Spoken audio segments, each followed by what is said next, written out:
And welcome to E&S Live here, also known as Espresso with Aaron and Sarit, except for it's noontime, and also Callie's here, so Espresso with all of us. And we haven't been live in a while because our guests have kept canceling, but today we are live because our guest is here and awesome, and you guys are in for a real treat. Rule number one of success is show up. Okay, you guys, super excited for today's guest. And if you're here, let us know in the comments because we want to see you and want to engage with you. The reason this is live is so that we can talk with you, not at you. So make sure if there's anything cool you hear, if you think something's funny, you have a light bulb moment or you change of perspective or inspiration, please let us know in the chat or in the comments, because that is why we're here. So without further ado. Before we get to the real intro, let's go to the authentic intro. One of the things that we always say is fail to plan, plan to fail. And of course, we have a little intro script so that we can, show our guests. Do as much justice for them. But the truth is, you guys, is that this specific person needs an intro before the intro. And the intro is that this person is possibly one of the funniest human beings that I've ever met. And if you know me, you know that my level of humor ain't so high like Aaron, but this person makes me laugh. And her stories are so captivating. And you guys, if you're not here, you're missing out right now. I'm just saying. Just thinking about it makes me laugh. And it's going to be amazing because it's very authentic. It's very real. And look, like, this homie has been through some shit in life, and you are going to leave being ridiculously inspired just by what you believe you are capable of. Yeah. So we're excited for this. If Sarit's computer will function. Yeah.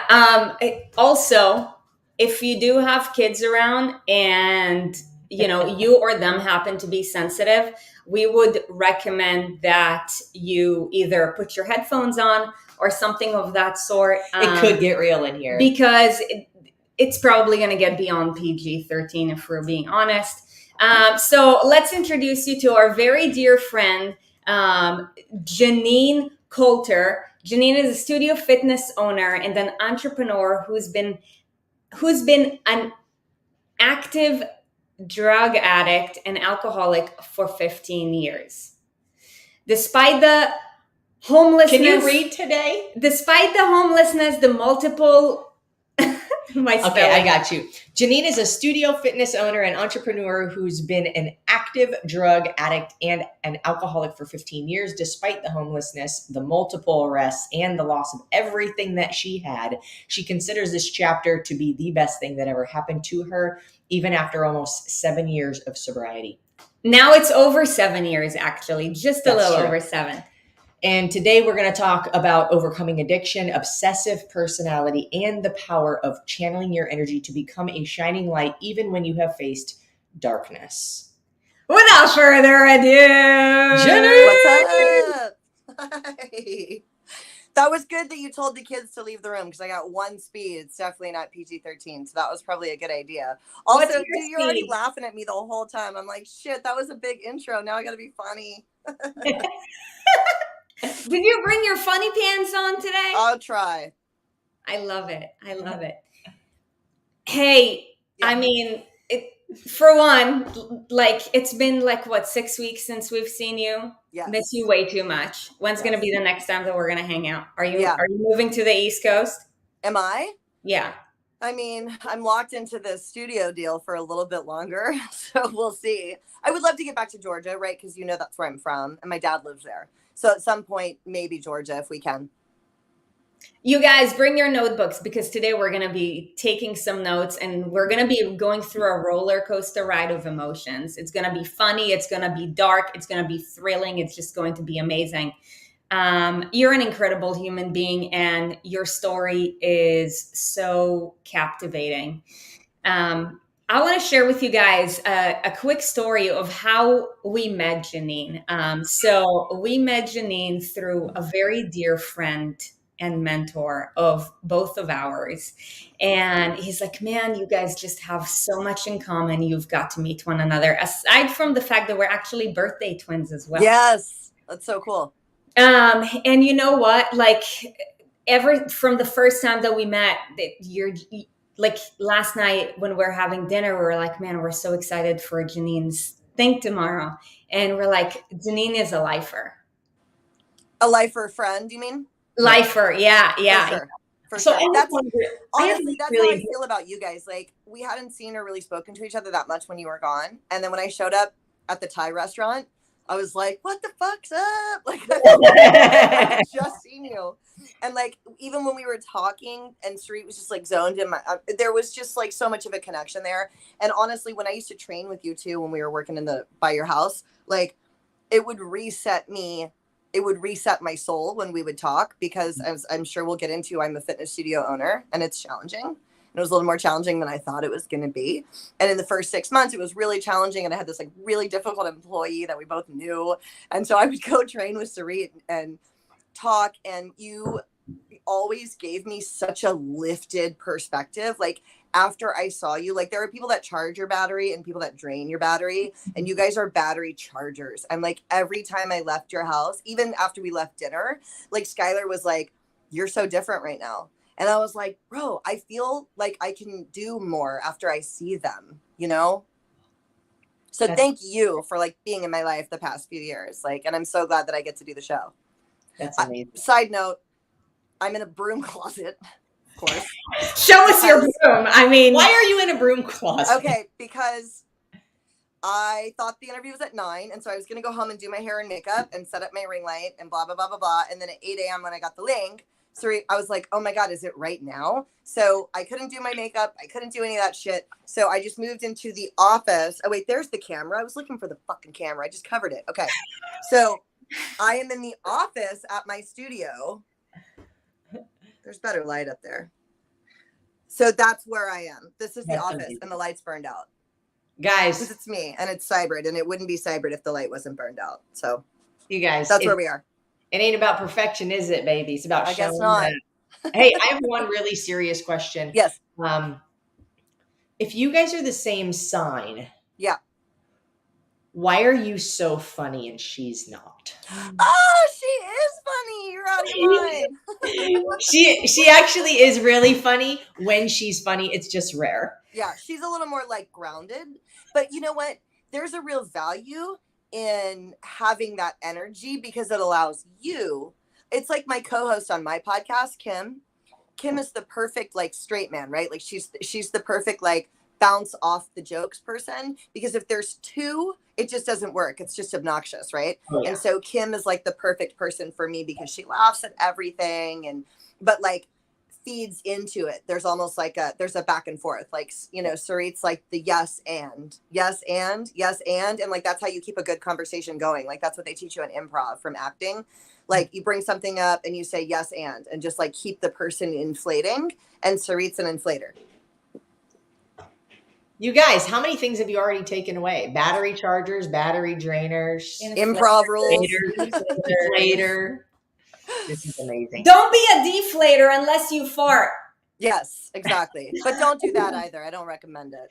All right. Let's get to the interview. Let's get these people some juice. Let's leave their batteries more charged. Yeah, exactly. Okay. So, man, we have so much in common. Just like reading these questions, I'm like, I feel like I'm, kind of talking to my twin. So, okay. You've been a druggie, like big time druggie. I can't wait for you to share some of your druggie stories. You guys, they're amazing, hilarious, and super scary at the same time. So obviously you've had an obsessive personality, anyone can experiment, whether it's, like drugs, alcohol, food, cigarettes, whatever. And some people like have the ability to take it to the next level. And clearly you have, and we're going to dive deeper into that. But do you remember in your life, like when was the first time that you realized or that you had that aha moment of, I think I have an obsessive personality? Right. To be honest, I don't think I've ever classified it as that until right now. Like, I don't know that I ever would have associated obsessive, but you're totally right. And I've always thought, I just kind of had some insight when you were saying that. So I've always thought my first real like addiction was food and fitness at like 19. I was in college. My parents had gotten divorced and I was like losing my mind. And I decided that like weight loss was the key to making a relationship work. Even though my mother is not overweight, I was young and I got some bad information and I just like went down this rabbit hole of trying to be as small as possible and just like disappear. And to the point where I would go to the gym twice a day and I was so self-conscious about weightlifting, and it was a women's only gym. And I was still so self-conscious about weightlifting. I would only go at like noon because nobody else was there. I would skip class to go. And then I would go back to a step class at night. And looking back, and then I got really obsessed with this instructor, this girl, her name's Dee Dee. She's actually passed, so I can use her real name, but her name's Dee Dee, which is interesting that she ended up passing away later. But I became obsessed with her. She was like 22. She was in pharmacy school. She was gorgeous. She was dating a guy that owned a business in town. And I just wanted to like be her. And I was asking to look at her wedding pictures, but she thought I was somebody else. And she was like, oh yeah, I brought that for you. And she gave me a book, and it was an Atkins diet book. And she was like, this is the book. And I immediately skipped course because I was just wanting to see pictures, but girls would like ask her for advice and stuff. Right. And I was like, oh, cool. Thank you. Took it home. And like my whole life changed. That was my first real diet. Cause even though I'd been working out, I had been doing diet that like people know about in terms of nutrition, right? Like more healthy stuff because I was raised in a healthy food environment. So that's what I had been doing. And then the moment she gave me that book, like my whole life changed. And I went down this insane rabbit hole of like crazy different diets. And I've always thought that that was my first obsession. But while you were talking, I actually just remembered that earlier than that, I got really obsessed at like 14 with my best friend's older brother. And was in love with this guy for like 10 years, like 14 until I was like 24, until I had a boyfriend in LA. And like, I'm just now putting it together. We were in our church youth group. And like, if he wasn't at the events, I would have a horrible time. Like I was pretty obsessed with this guy. So it actually started then. And like my entire mood changed based on that outside event, which is like part of an obsession, right? So I've always kind of clocked it as that weight loss step aerobics time, because it was step aerobics, because I'm old. I'm not old, but it was step aerobics. I'm not going to say I'm old, but it was step. And I've always thought that that was kind of the first like addictive phase, but it might have gone a little bit earlier than that, you know? But that's the first time I knew I started to realize that I had an issue with the weight loss stuff. I knew it was a little bit out of control.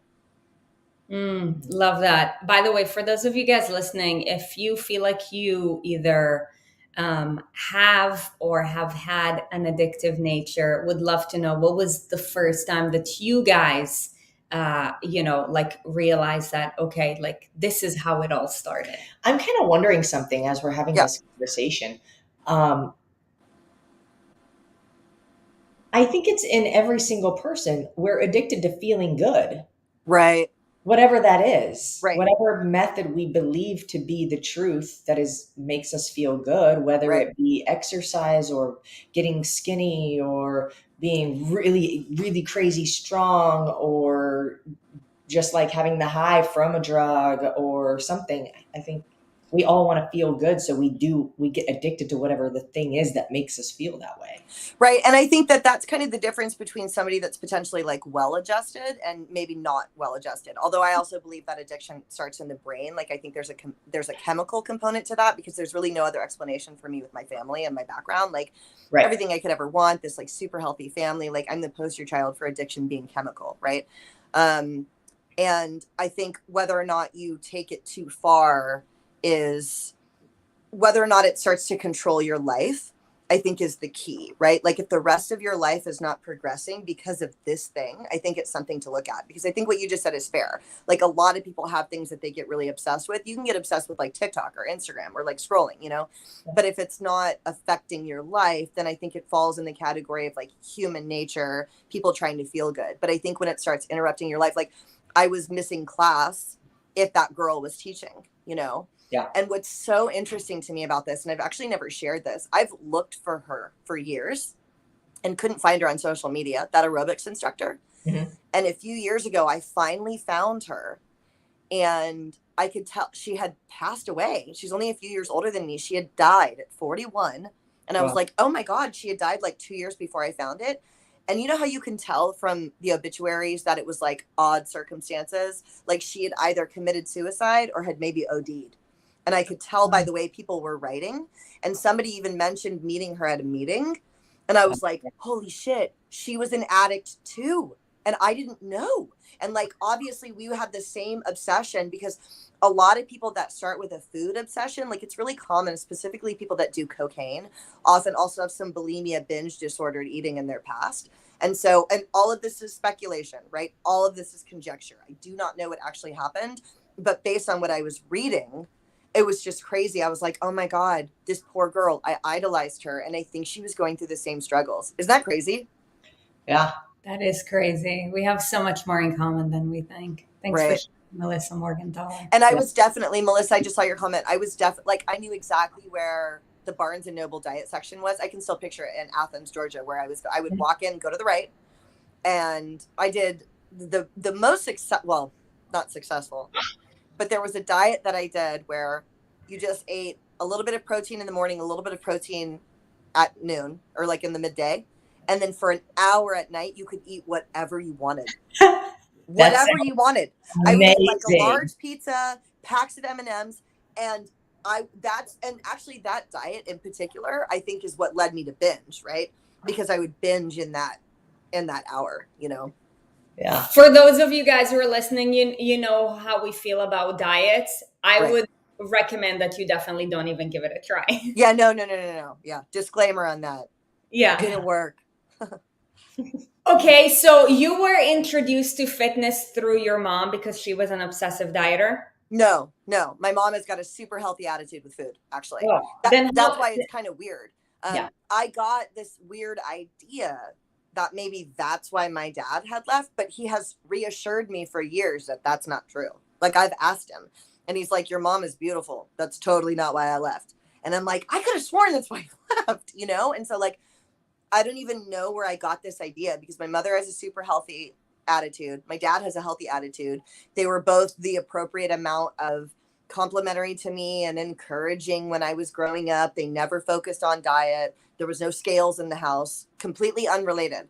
And I think it's a combination of, like, I was just at that right age, right? I was 17, and maybe there was enough stuff happening in the media where somehow it just went into my brain. And I thought, oh, okay, I need to not look like her, and then I'll be okay.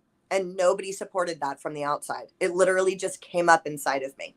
And they've both dismissed it thoroughly. Like, my dad has been like, you're nuts. That's not why. Your mother's beautiful. He's like said that. So I'm not sure where it came from, but I picked up on it and ran with it. Mm-hmm. So once you picked up on it, you got addicted with fitness. Yeah, with fitness and working out.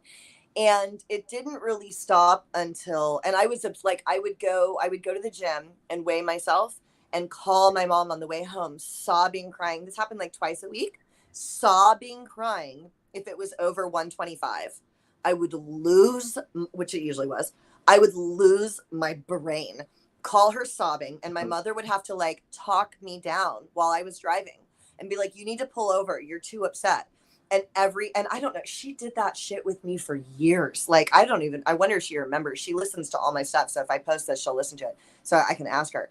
But for a solid year and a half, she would like talk me down. And it didn't really stop until, and even then it didn't stop. So I started doing coke a little bit in college, and it kind of took away the food obsession. Like, I filled that space with the coke obsession. And then as soon as I stopped doing coke, the food obsession would come back. And to be honest, that's kind of how I knew this time I was really done. I used all through my 20s and into my 30s. And I was skinny because I was shooting meth, right? By the end. And when I finally stopped this time, I had this thought where I was like, you know what? I don't even care if I get fat. I can't live like this anymore. And then I thought, oh, I must be really done. I've never thought that before. You know what I mean? Like, and obviously that's, not what ended up happening, but that's a common female addiction block, is that I might gain weight when I stop. Yeah. This is really interesting. So, before you got heavily involved with drugs, you were experimenting with cocaine. Yeah. And you used cocaine as a band-aid for your real obsession, which is, basically making sure that you're always sub 125 and working out, and it supported it. So you're like, okay, this is good. Yeah. It also made me feel a lot better, right? Like I have kind of a depressed personality a little bit, actually, despite like, obviously you see me as this like sort of outlandish person. My mood is a little bit more like on the depressed side, right? Like I have to kind of watch that. And Coke is a mood elevator for sure. Yeah. And so I remember the first time I did it, I thought, because I was a bartender and I was like the worst bartender in the history of the world. I fucking hated it. I hated bartending so much. And I would just sit there and smoke cigarettes and not make drinks. And if girls walked up to the bar, I didn't want to make chicks drink because they always wanted some dumb shit. And so I only wanted to serve guys because they wanted shots of Jameson and like a beer. And I was like, I can do that. But a girl would walk up and they would always do this thing. And I've now completely changed my mind on this. So this is going to make me sound like I'm an anti-girl. I am obviously not. But they would walk up to the bar and I would just stand there in a cowboy hat, smoking, staring at them from across the bar. And they would look at each other and be like, oh my God, what are you going to get?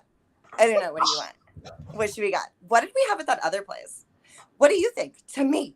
And I'm like, I don't give a fuck. I'm like, shoot, whiskey. I don't care. And so whatever they asked for, I didn't know how to make anything. So they would ask me for like a Sex on the Beach or a Cosmo or whatever. And I would just make it red. No matter what it was, I would just load it with grenadine and make it red and be like, there you go. There's a grasshopper, whatever that is. Shoot this. Get out of my face. And I wouldn't even put my cigarette out while I was mixing drinks, you guys. Like, holding it out of the side of my mouth, like shaking like some old like Western bartender. And I hated bartending. But the first time I did Coke, I was at the bar and I was in a really good mood. I walked out and there was a group of girls and they were like, what do you want? What do you think? And I was like, oh my God, you know what you guys should try? You should try this. And I was in like this great mood. And I remember thinking, oh, okay, I can do life like this. Now I'm like a nice person. Mm-hmm. Now I'm how every other bartender is all the time. And I don't normally act like this. So like, if this lets me be like nicer, I can do life if it feels like this. I can't do life the other way. I'm struggling with life the other way. But if I can do it this way, I will. And so that was what drew me to it. But like the addiction really progresses over time. And you can watch my progression over 14 years. It is like a textbook progression from 20, 21, 22 bartending. I never bought it, right? It was Georgia. And there was this weird culture of like, the boys would buy the Coke, you know? And like, it was like the gentlemanly thing to do. So like I never bought any drugs myself. And then when I moved to LA, I started buying it myself, right? I found a connection, started buying it myself. And there was this progression over time from never buying it to buying it myself. And then I actually stopped for like 3 years. And I used that 3 years as a way to say like, okay, I don't really have a problem, because remember that one time I stopped for 3 years. But during those 3 years, I had all my obsessive eating stuff. Also, I was smoking a bunch of weed and drinking. I was smoking like an ounce of weed a week with this guy. So, and I learned later in my first hospital detox at 31, when you do in 12-step, which is the type of recovery I ascribe to, in 12-step, you do steps. And step 1, you look at the timeline of your using. And I realized that those years when I wasn't doing Coke, I was still drinking and smoking weed. That was not a break. That was a switch of addiction, but it was not a break, right? I never really had that time. And then got back into Coke heavy for like 4 years. And lost. That's when I had to leave LA, like, because I'd always had a job. I got certified to teach spin while I was like doing Coke all the time. You guys know that story, right? Yeah. I got certified to teach spin, and I was like this cokehead. And my one note at the end of the clinic, the lady was like, okay, so like good music choices or whatever, but you're really having trouble breathing up there. Are you all right? Because I was like a chain smoker. And I was like, yeah, I think I'm maybe a little bit sick. And she was like, you definitely need to work on like the breath work so that you're able to like talk through your class. You know, like I was the most unhealthy yoga spin teacher you ever met in your life. But I got certified. And I would like keep these jobs. And then over the progression of 4 years, I ended up having to leave LA because I wouldn't spend money to change the oil in my car. And so eventually my car exploded. The head gaskets all exploded. I've had like 4 cars where the head gaskets exploded because I wasn't taking care of stuff. And that's when I left LA, moved to San Diego. And then it really progressed to the hard stuff. So like, yeah, you really can look at, and that's pretty common, right? That progression. And again, at some point you're looking at that space where you move from like, a lot of people party. Like some of what I'm saying is not super outside the realm of possibility for a lot of people. Like some people do coke, right? Adults. But at some point, when does it progress to I'm shooting heroin, right? And I had to look at that when I started doing heroin with somebody because it was introduced to me by a boyfriend. And I spent a bunch of years blaming him. But at some point, one of the ways I was finally able to let go is I had to say, okay, I had a sponsor tell me this in rehab. I was like, check it out. I'm not really a drug addict. I just accidentally got addicted to heroin. It was an accident. I did not know that you would get sick. This was an accident. Once I get off heroin, I'll be fine. And she was super nice, but she was like, okay, Janine, like, I hear you, but normal people don't like accidentally get addicted to heroin. Like that doesn't happen to the average person. And she's right. Like, for example, neither one of you would accidentally get addicted to heroin, right? Like you would call the cops probably if you saw somebody just like doing heroin, you would get out of there. And so like, I eventually had to look at that and say, yes, she was right. Like I had crossed some invisible line where I was somebody that would even try that, right? Making me already an addict before I met that person. And that was a huge realization for me to understand because I had to take the blame of him like out of the equation. So one of the things that we teach a lot is the power of your environment. And you've said something interesting too. And, you know, this is just full transparency. You're like, okay, like you guys don't, I don't know. So we wouldn't accidentally get addicted to heroin. We wouldn't because we will not tolerate it in our environment. But right. I know that if I was introduced to it, I would be addicted to it. If we have not made the just personal growth and development that we've had over the years to have certain non-negotiables in our life, then yeah, like if it were in our environment, it could potentially be something that we would have also that you tried. Yeah, it could have, right? Do you think that's connected to the fact that you guys also kind of have obsessive personalities?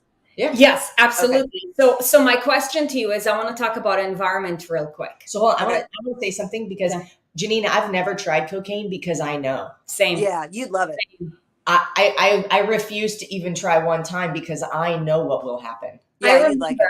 I remember when we first met, like, you know, the reason why our relationship has been so great is because we both got to a point where we've worked enough on ourselves to just be who we are and not try to mask anything, not try to pretend like we're somebody that we're not, because we really loved who we've become. And I remember one of the very first times that, you know, like we hang out, I asked you, like, have you ever done drugs? Like, because Erin is like this incredible, like, you know, like people's person, like party person. So like you think because she gets down with the get down that like I've kind of like been around the block, done it all, tried it all. But then she's like, no, like I've never like, you know, I don't think you even ever smoked a cigarette. Cloves. Not yet. Yeah. So like when she said that, I was like, wow, like that's incredible. And I love that. I'm like, totally. I just can't. I just can't. I know I will go down the same road. Yeah. Yeah. Slippery slope. Okay. So okay. How in your lifetime, how has your environment affected you for better or for worse? Do you believe that your environment has, whether it's for better or for worse, has an impact on who you become?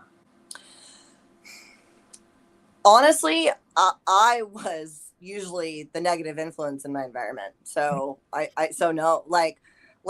was in some great places and like I was the piece of shit in the room, like bringing things down. Like in LA, the first part of LA, like we all kind of partied together, and that was definitely in my environment. Like I'm not a big weed fan, and I was smoking that mainly because it was just like in my environment. But I think that was already in me. Like, I don't know how much that affected me. You know what I mean? And then when I moved on to the next relationship, I was the negative impact in the environment. And the boyfriend I was with was constantly trying to get me to stop and like help me. And then I left and moved into my mom's house, and I was definitely the negative impact there. So and this kind of goes back to like nature versus nurture. I think it was more just in me, and I was affecting the environment negatively. Now, you spend enough time in those situations, eventually your environment becomes what you're already doing, right? And like that's, to me, that's a little bit like rock bottom is when your circumstances degrade faster than you can lower your standards, right? Because like as you start to get worse, your environment just falls to meet you, right? Like the worse I got, the worse the people around me got. The worse I got, the worse the people around me I got. And then we're using needles, and then everybody's using needles, and then people are going to prison, and people have guns, and like and then at some point, and which is eventually what happened to me, I ended up living in a doghouse, and that literally, yeah, and that was a fall that was too fast for me to lower my standards, because like what happens is your circumstance get worse, and you go, okay, I guess I can manage, I can live with this, and then they get worse, and you lower your standards to meet the environment, and you continue lowering your standards, and there's a beautiful point in most addicts' life where the standards lower, the circumstances lower faster than you can lower your personal standards. And you go, this is too low for me. So I don't know that I was affected by my environment. I think I was usually the negative force in the environment, to be honest. I think that addiction was just very strong in me, and regardless of what was around me. Now, because like even you go back to that guy that introduced me to heroin, right? You could totally say that he was my environment. However, I was already dating that guy, and I knew from the outside who that guy was. He had 2 felony DUIs. He was barely employed. He didn't have a car. He didn't have a driver's license. Like, he was married to somebody who didn't live there anymore, but they were still technically married. All of this I knew. He was always broke. Like, it was clear who that guy was. He drank a ton, and I went out with him anyways. And so I don't know that my environment actually negatively affected me. You know what I mean? I think I was seeking that environment out by my own patterns. Sure. Sure. Yeah, I think but now the converse of that, I try to make true now, which is that I try to, I don't know how good of a job I do, but I try to now be a positive force in my environments, because I know I've been the negative force, right? And I try to do that at my studio. You'd have to ask the girls whether or not I succeed at that. I don't know that I always do. Some of them would say yes. Some of them would say no, probably.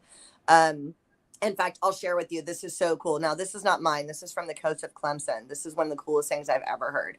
So he tells his football players that are like having a hard time. He's like, okay, you got an egg, a carrot, and a coffee bean. You put them all in hot water. What happens? The egg hardens because of its circumstances. The carrot softens. So you can go into circumstances that are challenging and become hardened, right? And somebody that is not open and is not positive. Or you can break, and you can be affected by your circumstances in a negative way. You can get soft. Or you can be the coffee bean, and you can change your circumstances to energize where you're at. And you want to be the coffee bean. You want to be the person walking into the room, changing the environment for the better, not breaking and not getting hardened. You want to be the energizing force. Mm-hmm. And I try to do that now. Isn't that cool, though? That is really cool. It's like same circumstance, 3 different outcomes. Exactly. And that's up to you, right? Which one do you want to be, you know? Yeah. And obviously in those circumstances, I was melding into my environment. But I try now to be a coffee bean. Maybe that's why I love coffee so much. Well, it's energizing and transformative, right? Totally. Especially California coffee. Yeah. Okay. So something else that you said a little bit ago too was you blamed your boyfriend for a while.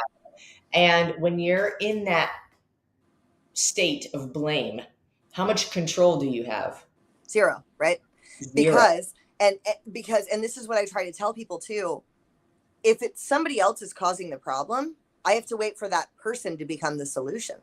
Yeah. But if I'm the problem, I have more control, right? Like, and not only, and this is what I finally got to with 12 step, not only if I'm the problem do I have control, if I identify with this problem, because a lot of people, when they enter recovery, they don't want to be an alcoholic addict. Like, you will not find me in a church basement on a Friday night drinking out of a fucking styrofoam cup. Like, no, I'm not the one.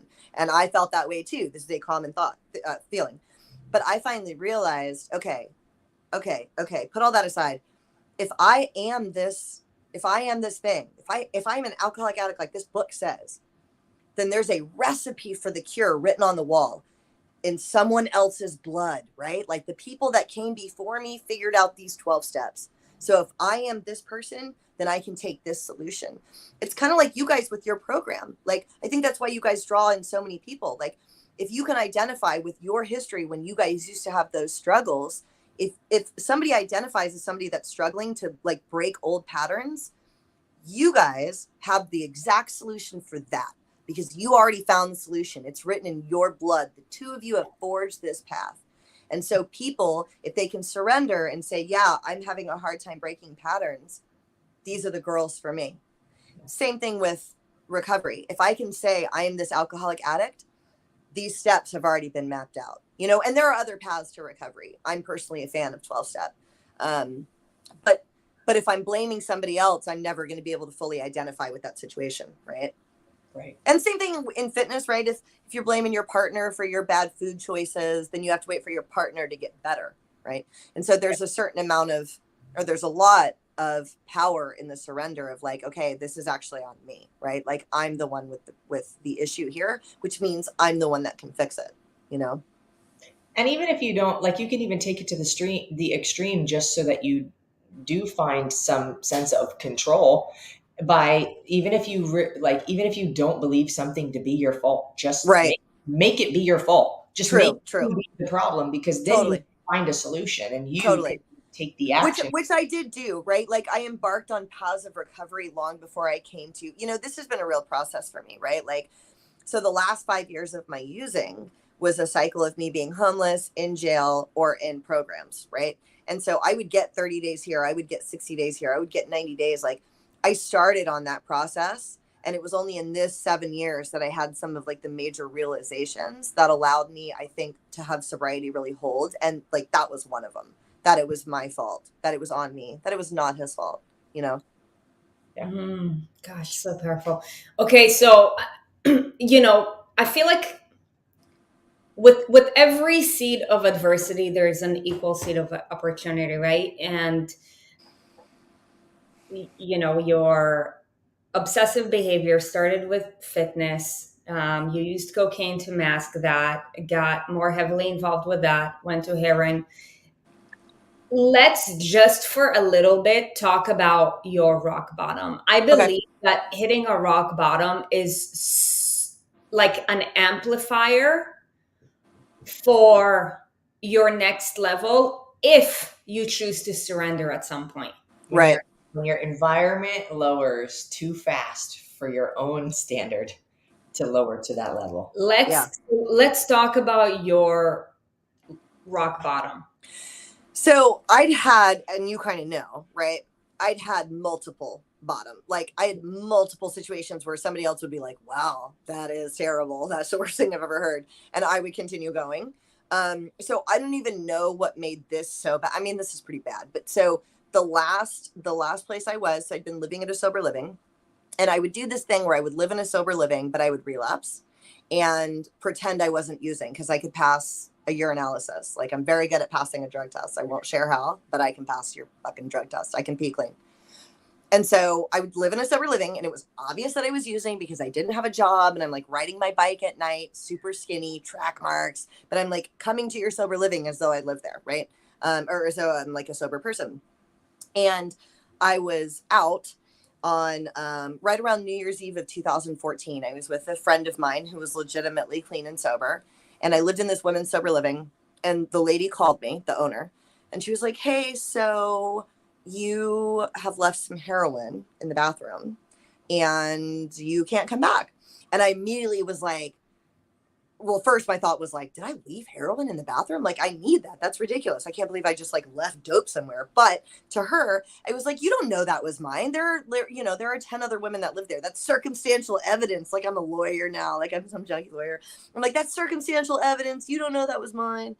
And she said, you know what, Janine, you're right. I don't know that it was yours. So here's what I'm going to do. And I passed a drug test that morning.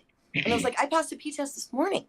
She was like, you're right, you did. And somehow you've been passing those tests. So I tell you what, if you can bring me a blood test that says that you're clean, I'll support you. And in the moment, to her, I was like, fine. I'm not. And I looked at my buddy and I was like, shit, nobody's ever asked me for that before. Mm-hmm. And they used to, when you got out of jail, they gave you a flip phone, an Obama phone, we called it. So I had my little flip phone. But I told him, I was like, give me your phone. I need to Google the logo of Tri-City, the hospital. And I was like, I need to Google the Tri-City logo. And he was like, why? And I said, I need to forge this document. I need to make up a blood test, but I don't know what they look like. So let me see your phone. And we're going to go to Kinko's. I'm like, I'll do meth and like tweak out on these fake documents. I can do this. I've actually forged documents in the past. I've forged medical documents before. Do it again. And I'm like saying all this stuff. And he was just kind of staring at me, not like going along with my bullshit, right? And he was a good friend. And I finally look at him and I was like, okay, don't look at me like that. I don't want to do this. I don't want to fake a document. She's making me do this. She's making me do this. I don't want to do this. What am I supposed to do? And he said, I mean, you could get clean. And obviously, like, people had said shit like that to me before, obviously. But something in that moment, I realized, yeah, I mean, I guess I could do that. You know what I mean? Like, I am working really hard here to hold on to this thing that has like ruined my life, but I wasn't ready yet. And when you kick heroin, it takes some time. You're sick for a while. And there's medication that you can take that makes it a little bit easier. But you have to wait 24 hours before you take this medication. So that was my other thing. I couldn't kick like homeless because you're really sick for 24 hours. You're like puking and you can't just like be on a street somewhere, right? And I had one Suboxone. I had one Suboxone that somebody had taken a bite out of before they gave it to me. So I had like a half of a Suboxone in a cigarette cellophane. I had my one Suboxone if I wanted to kick. So I told him the next day, I called my Heroin Connect.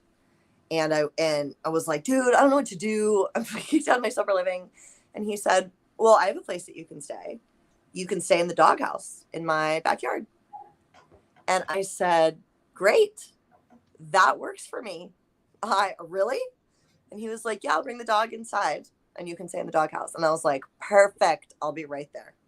So I had my friend bring me to this alley in Oceanside and I went in through the back gate. And to be fair, it was like a shed. It was like a small little shed with a futon on the ground and like a Chargers blanket. And his dog would run in and out of it. And he had food in there and stuff. And so it was a shed. And I stayed there for 3 nights. And he padlocked me in at night from the outside. And it wasn't so that I couldn't escape. It was because he had done this before. He had let other people stay there before. And his wife had found out once and tried to like kill the girl that lived there. And so it was to prevent this lady from like killing me. This was like a legendary story. She had chased her down the street with a chainsaw. That's a true story. The other girl that had stayed there. And so I like the second or third night, I was doing a crossword puzzle because that's something a tweaker would do. So I'm like smoking meth, picking my face, doing this crossword puzzle. And I was padlocked in this shed. And I did have a thought where I was like, okay, I'm 34 years old. I'm a homeless person and I'm padlocked inside this shed so that I don't get murdered by a chainsaw.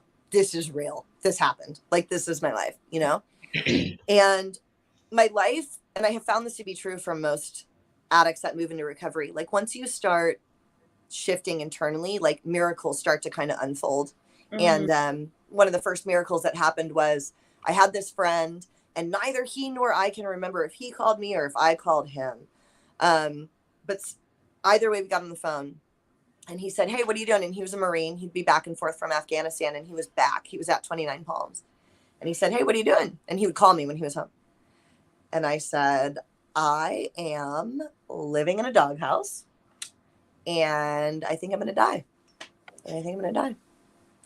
And he said, okay, I'm going to come get you. If I come get you, will you come with me? And I met him at a Burger King. I only had one shoe on, and he brought me to his house. P.S. It was a high-heeled boot shoe. And I got, this is true. I don't know if I've ever told you this. You told us this story. Have I told you? I got to his house, and after like 4 days, he brought me home some Skechers. And I was like, oh, you didn't have to do that. And he was like, well, I did, because you don't have any shoes. And I was like, yes, I do. And he was like, Janine, you were wearing one shoe when I picked you up. And I was like, bullshit. And he was like, go look in the room. I was staying in like his guest room. And I went back and I picked it up. And sure enough, there was only one wedge fur boot shoe, one, which means I had walked like this down the street to the Burger King. So anyways, he picked me up. I went out to his house, and I actually brought a little dope with me, which he did not know. It lasted for a few days. Of course I did. Lasted for a few days. And then I ran out, and that was January 5th, 2015. And I never did heroin or meth again. And I drank for another 10 days because I was really sick and I only had that one Suboxone. And then on January 15th, 2015, I never drank or used again. So like, that would probably be the rock bottom if you looked at it. Because that was the last time that I used. But as you guys know, it's kind of funny. Like, I don't know what finally shifts and somebody finally stops, right? But for me, that was the last time that I used. But I had been in scarier situations. Like, I actually wasn't that scared when I was in that shed. I knew the guy. He was my friend, you know? Like, I'd been in worse situations. Maybe not, I don't know, close. So, but that was technically the last time that I used. For those of you guys listening, I'm curious, you know, if you've been struggling with addiction, you remember when that shift happened. In any form. In any form. And I'm curious, for those of you guys listening, what was that shift for you? I know my shift. What was your shift? My shift is my dad's heart attack. Okay. God spoke to me that day. Okay. So, yeah. Wow. That's amazing. He was a guardian angel, huh? Yeah. Yes. He'd helped me more times than one, my friend. Yeah. Wow. I love it. Okay. Well, you've been 7 years sober. Congratulations. Yes. Thank you. Let's give it up to Janine. 7 years of sobriety. That is a huge accomplishment. You know, I believe that obsession is a superpower that most people in society just don't know how to handle, and society gives it a very bad rap because people who are what? Well, I agree with you because I channeled it in a different way, as you guys know. Yeah, right. Ultimately. I think that, you know, when somebody is obsessive, it's kind of like society kind of like bans them from normalcy, when the truth is that, in my opinion, because I know that I have an extremely obsessive personality, you just have to channel it in the right direction. And right. That is the opportunity of, you know, like really leaning into God. So I'm curious. I don't think that, and I'm speaking from my own life experience because that's all I know. I truly believe that if you are born with an obsessive personality, it's not like it goes away. Right. No. You know, you just have to channel it into something. So I'm curious, what are you channeling your obsessive personality into right now? You're looking at it. This place. Can we see the studio? Can we see the studio? Yeah. You want me to walk around? Take us around. Are you able to? Let me wait until this class starts, and then I will. So I channeled it into. So I had always loved teaching. Like, one of the saddest things about my using is that I thought I was never going to teach spin again. It's my favorite thing in the whole world to do. Besides this, right? Besides talk about personal development, addiction, like my podcast, all that stuff, that and teaching spin are my favorite things in the entire world. And when I was homeless, I would get on people's phones and I would look on Craigslist and I would look at people hiring spin teachers and hiring fitness teachers. And I would just be sitting in like a shed somewhere, so sad, thinking like, that was the hardest part for me, was that I was maybe never going to teach again. And I had done one thing before that lady kicked me out of that sober living. I'd gone on the computer there, and on Craigslist, there was somebody looking for a spin and bar instructor in Encinitas. And I'd sent her an email. When I got back, I reached out to that person again when I came back from living at my friend's house. And she set up an audition. And I came here, the place where I sit now. Again, I should get you out of the closet and show you the studio. I came here and I auditioned, and I got a job teaching one class a week, a half spin, half bar class. And my first class, I had 19 days off of heroin. I was still sick. It was an hour and a half bus ride each way from the sober living, because this is in a nice area, right? Which is not where I lived. And from that class, and I was obsessed with this studio and the people that make it run. And I got really close to the owners, and I got really close to the clients, and my classes started selling out within like 3 weeks. And then eventually what was one class a week became 16 classes a week. And like, I had to pick up other side jobs here and there, right? But this was my main focus. And it didn't even make sense, because like, I didn't even make as much here as I made at other places. Like, they'll pay you more at a country club, but teaching at a country club sucks. You know what I mean? And like, it's all, you can't play music loud. I felt connected here for whatever reason. I was compelled, and I was obsessed. Like, if you looked at my social media, if you go back to my social media, you would have thought I owned it back then. Like, I remember we renovated the shower here, the owners did, and I like took a picture of the shower and posted on my Instagram. And I was like, we have a shower now. And people would ask me like, is that your studio? And I'm like, no, I just work there. But I was obsessed with the studio.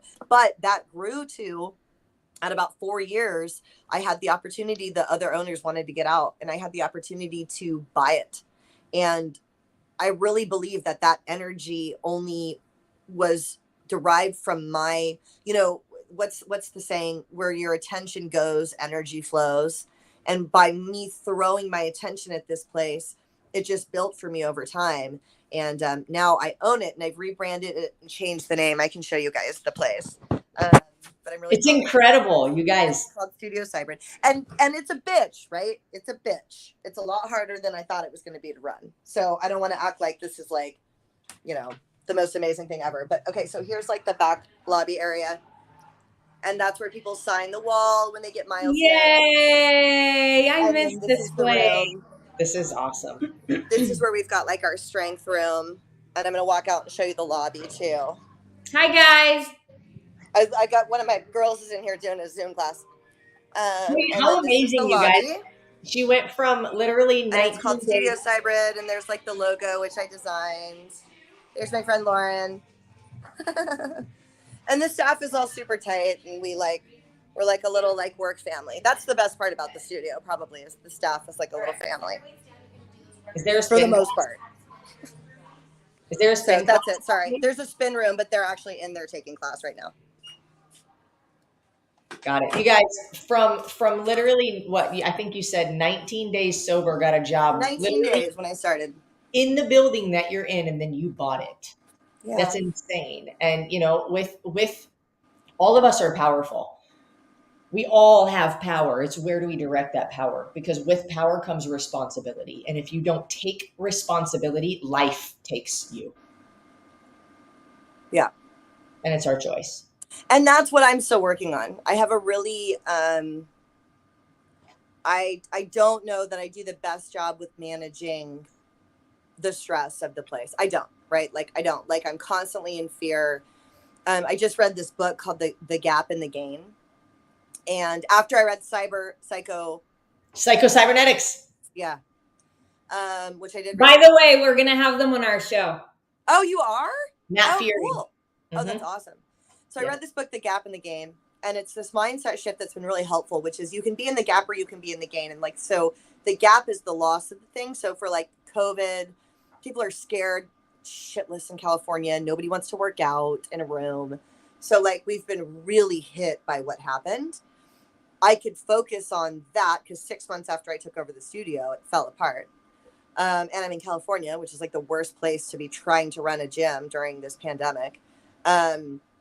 I could focus on that, or the gain is everything we just spoke about, right? And so it's like, yes, exactly, Crystal. And so I try to work on shifting my mindset to being in the gain of things and focusing not on how far I have to go, but by how far I've come. And that typically immediately shifts me into a more positive mindset but I don't spend a lot of space there, right? Like it's something I need to work on every single day, you know? So powerful. You had a question, didn't you? No. Janine, you're awesome. And you know, it's difficult for each of us. We're always going to be our own worst critic, and we're always going to recognize first, usually, the things that we need to be better at or improve on, or they're not good about us or something like that. But each of us is inspiring. Are you inspiring for better or for worse? Right. But you're inspiring. And for you, I know, like, you should know you're inspiring to us. We think about you every time I see a post of Studio Cyber. I'm like, I know what it takes to run a business. I know what she's going through with COVID. Yeah. You know how fucking hard it is. And she's still there, and she's still going, and she's not laying down, and she's not being a victim to the circumstance. You can be the egg, the carrot. Trying not to, right. I mean, look, in action. So, you know, it's, I see things, and we all have hard days. Life is stressful. Right. For everybody. But it's like, how, for one, aware are you of what stresses you out? And how aware are you of yourself and how you respond to the stress? And then what do you do about it? And we're all in progress. Right. So you're awesome. And Thanks. Just, we're grateful for your time, for sharing your stories. It's also inspiring to know, like, people will hear this and be like, oh, you know, if she was there and now she's there, I can do this. I hope so. Yeah, You absolutely. know? Absolutely. Yeah. Where can the audience learn more about you guys? Actually, I want to tell you, you have to follow. What's the Chasing Heroin, Heroin with an E. So Chasing Heroin across all platforms, Chasing Heroin. So my whole platform and messaging is that I found my best self actually through my drug addiction, because that's where I learned to put one foot in front of the other. That's where I learned to work hard. I was not somebody that necessarily was going to work hard. So anyways, I feel like I found my inner heroine in Heroin. So it's Chasing Heroin with an E on Instagram, TikTok, and then my podcast, Spotify, Apple, all the places. My podcast is called Chasing Heroin also. And her reels, you guys, if you understand them. If you get the drug humor. Also, if you're sensitive, don't watch my stuff. I think that most people who are listening to this and will listen to this are not sensitive. They're not sensitive. And otherwise, fair enough. If they're working with you, they've got a relative degree of toughness. You are right. And I want to, like, a disclaimer. We laughed a lot on this. That doesn't mean that we think that it's funny that somebody's struggling with any kind of drug addiction or any kind of addiction at all. It's just, when you imagine a situation of a woman walking down the street with one wedged fur boot to a Burger King, you know, like, you picture that and you're like, oh my God, that's funny. Right. So, you know, I just want to say too, like, we're not joking or poking fun or making fun of any of these circumstances by any means. It's just, when something is true and you get it and you picture it, there's humor in it when you can see the beauty that comes out of a hard situation.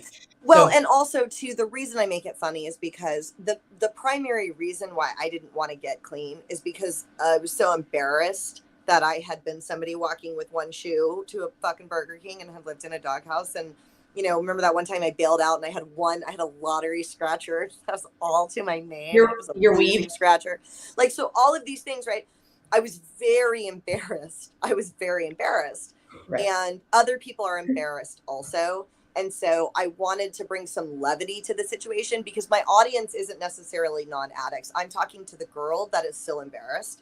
And I can say, hey, man, some of this shit was funny. And I did it too, because if it's so dark and shameful, you're never going to be able to shed light on that and get out of it, right? You're never going to be able to look that in the face if you stay in the shame of it. And so I have found that the best path out of the shame is to share, how do I want to say this? The best path out of the pain is to The best path out of the shame is to relieve the pain of others by sharing your experience, right? So true. And so that for me has been my path out of the shame. is to share about the experiences, right? And so that's also why I do try to make it funny. And other addicts get it. And occasionally Instagram puts me on the wrong side of Instagram. And I get people that are like, what is this? Of course. You're awful. I had somebody send me a DM and he was like, I don't know what you think you're doing, but like, you are not funny and this is dangerous material. And I was like, all right, take it easy. You're obviously not my audience, you know? Polarize. Yeah. You know, speaking about like, you know, lightening up dark moments, you are one of the very few people who've been through like a huge adversity that we were dealing with. And, you know, I think it's important to touch upon it just because you guys know that if you're in our community, we keep it real with you guys, and everything that we teach has something to do with something that we've overcome. And I remember that, you know, when I was training you and we had to move. There were a couple of times that we had to stop training. And the first time that it happened, it's because we had neighbors. Somebody told on you. Yeah. Somebody that worked with somebody that worked with you. And then after you guys left, they started training. Yep. But you guys had a much better outlook on it at the time. I don't know if you remember. I was amazed at how you guys handled it. You were very even keel. I would have been super pissed. Maybe you were pissed internally, but you were showing me. I remember you telling me, Sari, at the time, you were like, there's always opportunity and like, we can see the good. And I was like, what the fuck? I'd be so mad. But you were like already saying that kind of stuff at the time. I don't know if you remember. You have two ways you can look at a situation, and one makes you feel better and one makes you a victim. So, you know, it's like at that time we had choices and we had to choose what's the best choice for us. And we said, you know what, let's just move. Right. Like, yeah. I mean, it was a blessing because it was ultimately, I guess. Yeah. You guys, had it not been for that, Burn Zone wouldn't have happened for anybody who did Burn Zone.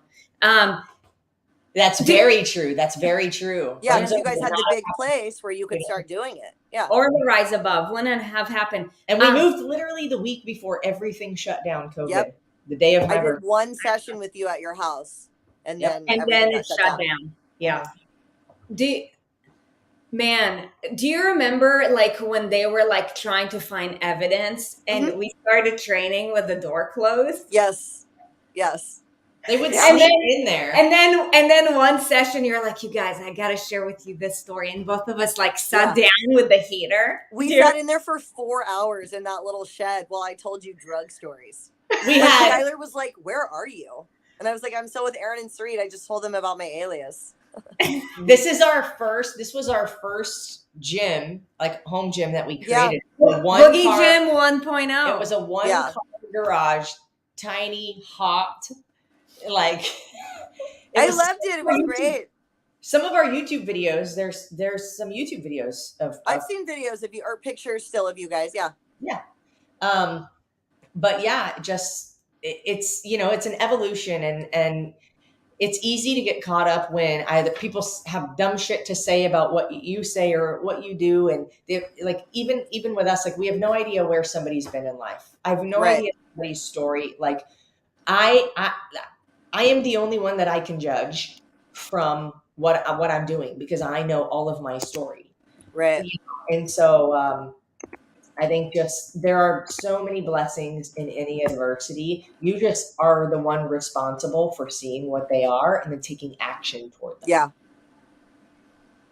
Gosh, so good. This is so fun. Thank you for your time today. Thank you guys for having me on. I want to have you on my show too, for sure. Yeah. Okay, great. Let's connect after this. Would love to be there. Okay. Hey, man. Keep it real. Look, you guys, if any of you happen to travel to Encinitas, California, which is, by the way, an incredible place, you got to go to Janine's studio. Studio Cybrid. Cybrid. I should include that too, right? In addition to my recovery stuff, obviously, it's also Studio Cybrid across all platforms, Instagram, all that stuff. Yeah. Love it. Amazing. Hey, we're going to wrap it up. Thank you for your time. You're beautiful every single time. It's a pleasure. Have a beautiful weekend. Thank you guys. And for those of you guys who listen to this, if you took away something and you're like, man, I guarantee you that like you're like, man, I could share this with so-and-so. Coaches, I see you on here. There's like so many people who are coaching with us who need to hear this. Whether, you know, you're working with us as a client, as a coach, or anything else in between, remember, there's one symbol of gratitude, and it's called pay it forward. Pass this on to somebody who will find value in this story. I guarantee that so many of you guys know these people. So let's flow the love, be the river, not the reservoir. And I hope that you guys have a lovely weekend ahead. Thanks, Janine. Thank you, guys. See ya. Bye, Are we guys. getting off too, or do you guys want to talk? Just text me. We're out. All right, bye.